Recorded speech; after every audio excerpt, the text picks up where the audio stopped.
This is my new mug, and this thing is amazing. So I've always used cheap, crappy plastic mugs like this, and honestly, the coffee gets cold fairly quickly. I wanted to see just how my new mug compares against my old mugs, so I set up an experiment. We have 3 temperature sensors, which is going to sit in each coffee, and then we're going to real-time track the temperature so we can compare them against each other to see which cup stays hot the longest. Alright, so we make the coffee, then you pour the coffee. We put the temperature sensors in. Then we put the lids on.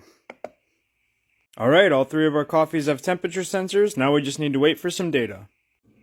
So this is 20 minutes into it. All of our coffees started off at about 178 degrees Fahrenheit. The Yeti mug has only fallen a few degrees.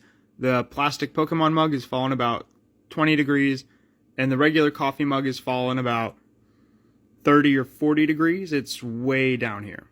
About an hour in now, and the Yeti mug has dropped about 25 degrees, the plastic mug has dropped about 40 degrees, and the green control mug has dropped about 60 degrees.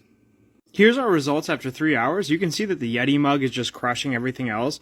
It's hovering at about 145 degrees right now, and it's going to continue this trend for several hours.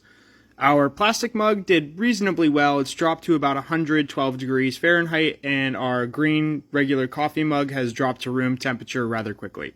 Excuse this little blip, the temperature sensor got stuck, and as soon as I unstuck it, it dropped to the regular temperature. So this curve would look more something like this. Cheers.